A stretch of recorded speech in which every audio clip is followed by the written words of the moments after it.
So let's get into the documentary again. What is a Woman by Matt Walsh? Definitely something that is provocative, I think. Definitely something that can be taken as controversial, especially from the perspective of those who sincerely uh, hold, I should say, versions of the beliefs, excuse me, that the documentary entails and that the documentary frames. I would think as coming from the left and frames it in a way where it's kind of being mocked. That these kind of kooky, crazy, far left ideas. That seems to be the best way to describe kind of the tenor with which Matt engages with him normally, and also kind of in the documentary. In the documentary, it's almost like, in my opinion, he's pretending to take them seriously, but not really taking it seriously. Taking it serious enough to come off that way, but like not really taking it seriously in the sense of like sincerely engaging and like thinking like, okay, like if I actually believe this, like what would be like a reason for me to have these beliefs? And I think he falls short of the kind of unbiased, truth-seeking, principled investigation that he frames, because that's it's part of what he's framing it as, but he's always like playing at it. He's not really doing it. I think that some indicators of that, in my opinion, might be that he didn't really have any success stories. He didn't really give the best possible evidence on the side of the view that he seems to aim to kind of dispel or disabuse us of. That's a term that I've heard the governor Ron DeSantis of Florida say. I like that term, disabuse. I've never uh, heard that before. yeah, What does that even mean? to disabuse you of a belief from context clues. I actually never even looked it up, but my understanding of what he means by that is uh, basically I've made it so that you can no longer hold a view that's obviously bad or stupid because I've demonstrated how futile or how false it is. So if I've disabused you of a bad view that you hold, that's what I'm doing. Uh, I'm willing to look it up right now to see actually how accurate that is. Disabuse. Disabuse. Persuade someone that an idea or belief is mistaken. All right. So I think I was pretty good. Wow. And I never looked Wow. that up before, but it was from the way he used it. He used it in the context. I think it was an interview. Some journalist asked him. It was about the pandemic, and I think he was outside of some kind of warehouse. I don't know if it was like a air hanger or something, but he was outside taking questions, and they asked him about some policy. They were trying to make it seem the way they asked the question was so loaded. They tried to make it seem like he mishandled the pandemic, and so he broke some stuff down. And then they didn't even cover it right. The way he broke it down and completely like refuted what their question implied. They did a snippet and made it sound like he said something he didn't say, and then Fox News pounced on that and then exposed the media's manipulation and then made them look even Uh, worse. I don't think I saw that. Yeah. We'll talk about it next time. But yeah, so that's kind of my general views of the documentary. I'm going to go into details in a second, but I want to start by inviting you to pinpoint a very specific part of the documentary to discuss in detail. I offered you this last time, and we got a little bit into it with the blue-haired lady. But what is there any? We can go back into her view as well. But is there any other part of the documentary that's sticking out of your mind? It's like, yeah, we got to talk about that. Yeah, so the gender transition surgery, well, surgeon, I should say, I believe her name was Marcy Bowers, Bowers. Yeah, Marcy Dr. Marcy Bowers. Bowers. Yeah. Over 2,000 surgeries and counting, Dr. Marcy Bowers is the nation's preeminent sex change surgeon. Surely someone who does sex change surgeries can answer what a woman is.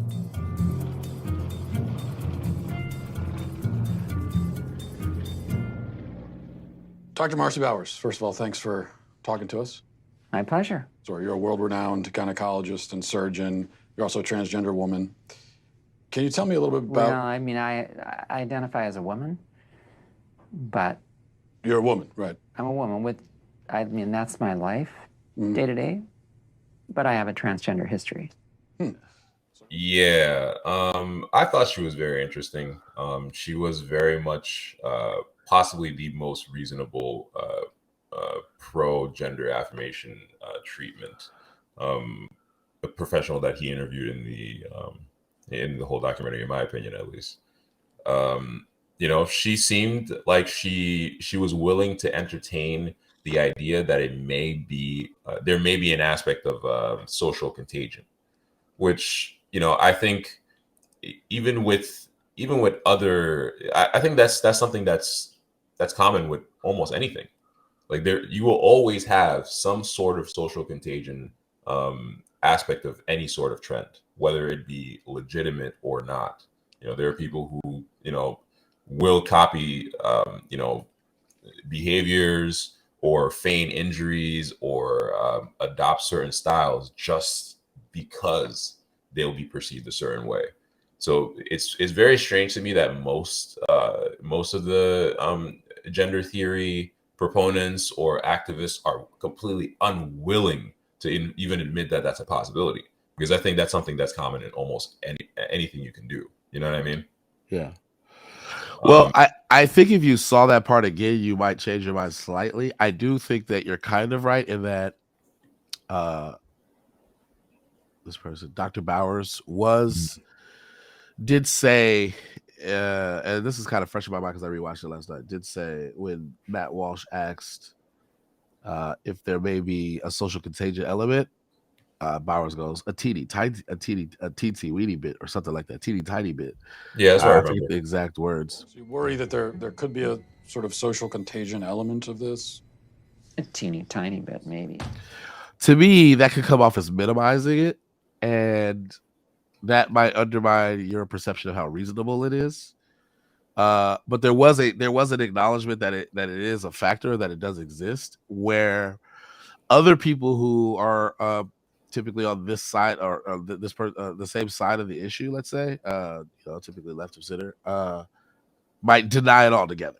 That there's no social component, and I think that those people are not very careful because they're fundamentally talking about what they would even argue is a social construct. So there's got to be some kind of social dimension to it, or That's it hilarious. wouldn't make sense to frame gender as a social construct unless there's some kind of social dimension to it. It wouldn't make sense to talk about socially transitioning people unless there was a social component to it. It wouldn't make sense to complain about the what I think people left to center would call harassment, persecution, discrimination politically, unless there was a social component to it. So that you can't deny it altogether. And anybody who comes close to doing that in order to try to make it seem as though, oh, there's no social contagion, like people are just born this way, that kind of thing, they're just not being careful. They haven't thought it through. So I don't know how reasonable that is, but I would say, at the risk of contradicting myself, it's not clear how unreasonable anybody left of center in this documentary really is, because we only see what Matt Walsh and his direct and whoever is involved with the production of the video want us to see. And we got to be cautious whenever we're engaging, even in a documentary style film, because what you show, how much of the clips, the way that the clips are edited, what parts of what people say that you show can be edited in such a way as to be deceptive. I just went over an example where Ron DeSantis was framed in a way that was very deceptive.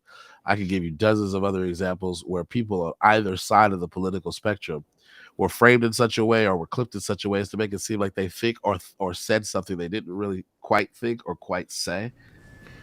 We wanted to ask Governor DeSantis about the deal, but he declined our request for an interview. We caught up with him south of Orlando. Publix, as you know, donated $100,000 to your campaign, and then you rewarded them with the exclusive rights to distribute. So first of all, what you're saying is wrong. That's a fake narrative. So first of all, when we did the first pharmacies that had it were CVS and Walgreens, and they had a long-term care mission. So they were going to the long-term care facilities. They got vaccine in the middle of December. They started going to the long-term care facilities the third week of December to do LTCs. So that was their mission. That was very important, and we trusted them to do that. As we got into January, we wanted to expand the distribution points. So yes, you had the counties, you had some drive-through sites, you had hospitals that were doing a lot, but we wanted to get it into communities more. So we reached out to other retail pharmacies, Publix, Walmart. Obviously, CVS and Walgreens had to finish that mission. And we said, we're going to use you as soon as you're done with that.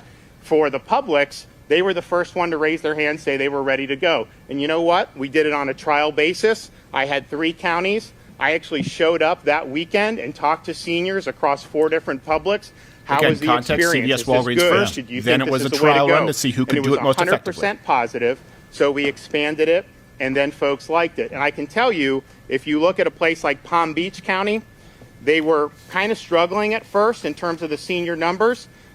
I met with the county mayor, I met with the administrator, I met with all the folks at Palm Beach County, and I said, here's some of the options. We can do more drive-through sites. We can give more to hospitals. We can do the Publix. We can do this. So it seems like he said Publix without mentioning CVS or Walgreens. Live within a mile and a half of a Publix. And they said, we think that would be the easiest thing for our residents. But Melissa McKinley, the county commissioner in the Glades, told us the governor never met with her about the Publix deal. Elderly counties, we've done almost 75% of the seniors in Palm Beach, and the reason is because you had the strong retail Can't footprint. have facts on 60 Minutes. Wow. Our way has been multifaceted. It has worked, and we're also now very much expanding CVS and Walgreens now that they've completed the long-term care mission. The criticism is that it's pay to play, and it's Governor. wrong. It's wrong. It's a fake narrative. I just disabused you of the narrative, and you don't care about the facts because obviously I laid it out for you in a way that is irrefutable. Well, and so it's clearly not. Isn't there the nearest Publix? No, you're wrong. You're wrong. You're wrong. Yes. This was caught red-handed, committing one of the just gravest of all journalistic sins here in this TV news business. Deceptively editing a soundbite to make a politician say something they did not say. The clip came from a speech President Joe Biden was giving for Veterans Day, where he told a story about a legendary baseball pitcher named Satchel Paige. Now, Paige is remembered as one of the greatest pitchers of all time. But due to segregation, he didn't get to pitch in the major leagues until he was 42, after it had been integrated. Satchel Paige is one of the greatest players ever to come out of what are known as the Negro Leagues. That's what the all-black league during segregation. And this is the unedited version of how President Biden referred to him.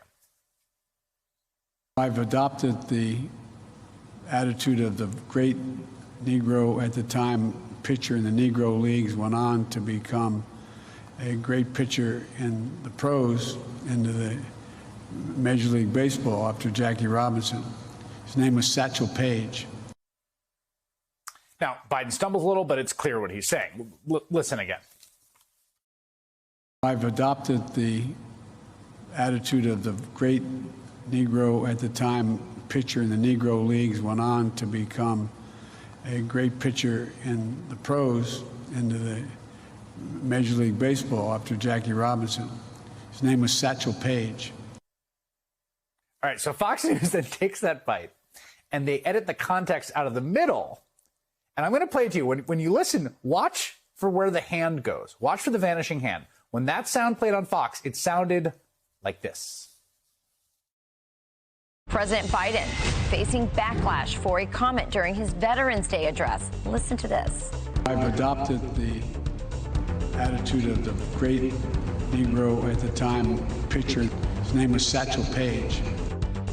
Biden's choice of words while referencing Hall of Fame pitcher Satchel Paige, landing him in hot water. The remark came while Biden was attempting to wish Secretary of State Blinken's dad a happy birthday. That birthday wish didn't go so well. Right, yeah. Did not. So that was deceptively edited to make it sound like Biden was calling Satchel Paige a Negro, when the Florida context shows clearly not what he said. This part with a line through it is just gone. So that's why you get the disappearing hand, because the hand's up during the first part and then it's gone during his name was Satchel Paige. Now, Fox and there's the contextual dimension too. So we got to be very careful of thinking this is an open and shut case. And I think we should be vigilant about the extent to which this documentary is kind of rife with bias. I think it definitely is. I think even a trans person, I guess you could consider this person conservative trans person, in Blair White, who's a famous YouTuber, has pointed out that, yeah, this is a biased documentary. But overall, I think the movie was quite superb. I think the movie was full of important information. I think that the movie obviously did have a bias. You can't get around that. It is a movie created by conservatives and a conservative company. However, and even Blair pointed out that Blair wishes that Matt would have shown some success stories, people who've transitioned and basically, to the best of their ability, lived pretty decent lives, lived functional lives, and dealt with their gender dysphoria more or less well, as opposed to focusing in on all of the negative aspects, the opposite of whatever a success story would be. I guess a fail story. I don't know. That's not quite the phrase. Mm-hmm. But I will say I wish they would have also interviewed trans people that are happy with their decision and don't have crazy complications and are living a productive, healthy life, because obviously they are out there. And I think that if you're not showing all sides of the story, you're doing a disservice. But that is to be expected because the movie does have a bias. So you go into it knowing this is a conservative movie, this is a conservative viewpoint, and I can take what I want from it and I cannot take what I want from it. So it is what it is. I also think if they would have showed trans people that are happy and that are normal, productive members of society, I think that that would have done miles more to actually sway people who disagree with them, because they wouldn't get this inherent feeling that the film is only showing one side. Like for me, if I were to watch a leftist film about trans issues, obviously I'm going to go into it disagreeing with a lot of it, but I would have so much more respect for the leftist film if it showed detransitioners, trans kids, and the mess that is, complications. You know, that is really my overall problem with trans discourse in general, is that both sides only want to show their side, and the nuance and the gray area gets 100% lost. However, I do think that it's a positive thing this film exists. It's full of useful information. It's full of things that I learned. So I'm going to be poking and prodding and trying to get us to be mindful of that, even though I think that there are some valid points and objections to our medical practice and to the origins of the ideology undergirding the medical recommendations that we have for people who are let's say, dealing with gender dysphoria. As far as you're concerned, though, do you think that the documentary was more or less fair, or do you think that there's some issues with bias? I think if you are seeing it as, I think it depends, because I think the documentary attacks the ideology a lot more than it does the scientific reality of it. And it uses, well, it does interview scientific professionals. It kind of hinges on not necessarily what the clinical data has been. I don't think there's really been any of the interviews that included questions, about the clinical data as far as the results, pre-op, post-op, during any of these cases, but rather, why is it that we're willing to change definitions, and what do the people who are willing to change these definitions think about it? And in that case, I don't know how, although I think it would be very interesting to see those success stories, I don't think that was necessarily the focus of the documentary or the purpose. But I can see that as a fair critique, because it does seem very one-sided, and that the thing is, actually, the documentary unapologetically has a stance. It's that this is kind of a ridiculous ideology, and you can tell by the way, I think you mentioned this before, by the way Matt Walsh approaches each and every one of those interviews, where he, like you said, that he very much seems like he doesn't take them seriously when he does interview them. And that's something that is very, if you know Matt Walsh and you know his content, you know that he already has made his mind up about whether or not this is to be taken seriously.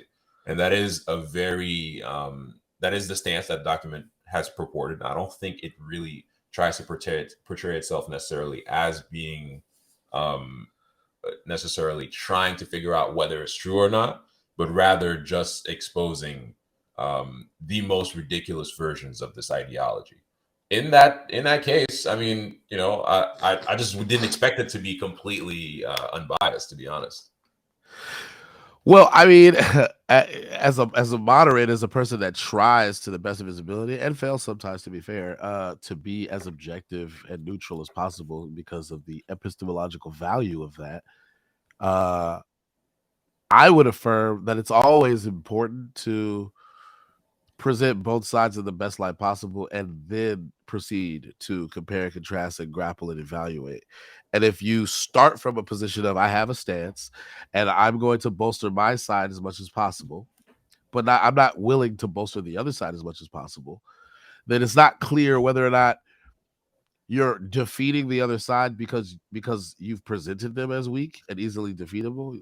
Essentially, you've straw-manned them, which is a fallacy, or that the other side is actually as ridiculous as you're making it out to be. And when you are on the receiving end of that kind of thing, I think it's easier to see how unfair that is.